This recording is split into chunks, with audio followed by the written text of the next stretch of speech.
Today we're going to talk about something I think a lot of us have felt. It's this deep fatigue. The kind that a good night's sleep just can't seem to fix. I mean, let me ask you this. Have you ever had a full night's sleep, maybe even taken a whole day off to relax, but that deep, heavy feeling of exhaustion, it just doesn't go away?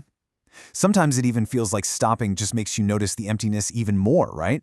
Well, if that hits home for you, you're in the right place. So what is this feeling exactly? Our source material for this explainer calls it a fatigue rest can't fix, and honestly, that name just hits the nail on the head.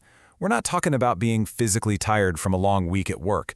No, this is a kind of weariness that feels like it's bubbling up from somewhere way, way deeper. And here's something that's so important to understand. This feeling is not a character flaw. It has nothing to do with being lazy or not trying hard enough. Instead, think of it more like a check engine light for your soul. It's a signal, a little message from deep inside telling you, hey, something here is a little off. There's actually a psychological term for this: existential fatigue. It's that profound sense of weariness that hits when you're doing all the things, you're putting in all the effort, but your actions feel totally disconnected from any real sense of meaning or purpose. It's the exhaustion that builds up when we ignore those big, fundamental questions like, who am I, really? And why am I living my life this way? Okay, so if this fatigue is like a soul's cry for help, how do we actually hear it?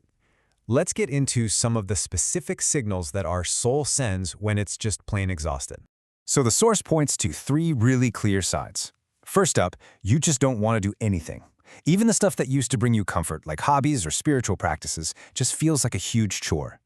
Second, your emotions are totally on a hair trigger. You might find yourself getting agitated or angry at the drop of a hat. And the third one is a biggie. From the outside, your life looks great. You've got the job, the family, everything seems fine. But inside, you just feel empty.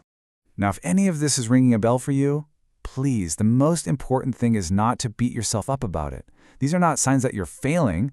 They're just messages. Think of them like a little flag from your inner self, just asking you to pause and pay attention to what's really going on beneath the surface. So how do we even get to this place? Well, the sources point to 3 pretty common paths we take to get off track. First, we get so caught up in constantly doing that we completely forget how to simply be. Second, our spiritual practice can turn into just another to-do list, a sense of duty rather than a real connection. And third, we lose touch with life's natural rhythms, the seasons, and we just expect ourselves to be on all the time, 24/7. So if the problem is this deep misalignment, what's the fix? Well, the answer really goes against our modern obsession with always being seen. Let's explore the power of what the source calls a hidden life. And this really lays out the contrast perfectly, doesn't it? On one hand, you've got the world's expectations: be seen, have influence, be loud. But on the other hand, a life of true substance is built on something else entirely. It's about deep roots. It's about being quiet and stable. It's about living authentically, whether anyone is watching or not. The source uses this amazing analogy of a tree. I mean, think about it. We usually admire a tree for how tall it is, right? For its visibility. But where does its real strength come from?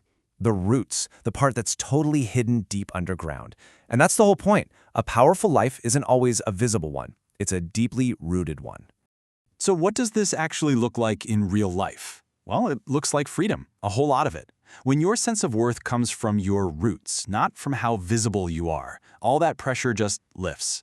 There's no more need to constantly prove yourself. No need to maintain some perfect image. No more living under the weight of what everyone else expects. You can just be. You can be who you truly are. And that brings us right to our final section: how to truly find rest. The key takeaway here is that genuine rest isn't about stopping or doing less. It's about returning. It's an inward journey back to your authentic self. So what is this true rest? It's a state of being. It's finding that quiet inner place where the need to perform, to prove your worth, to be seen, all of it just finally falls away. It's that huge shift from always striving to simply existing, knowing that your value is inherent, not something you have to earn. The source material highlights this powerful piece of ancient wisdom famously captured in the Gospel of Matthew. It's not a command to try harder. It's an invitation. It's an offer of rest for anyone who is tired of carrying all those heavy burdens. The burden of performance, of expectation, of a life that feels disconnected from real meaning. Ultimately, when you boil it all down, the path out of this deep fatigue is one of surrender. It's an invitation to let go of the constant struggle, to stop trying so hard to prove yourself, and instead to learn what it feels like to just be accepted exactly as you are. It's a return to a place where you don't have to do more. You can simply be more. And so, I'll leave you with a question to carry with you. When you feel that deep weariness, where is it truly coming from? Is it your work, your relationships, or is it something deeper?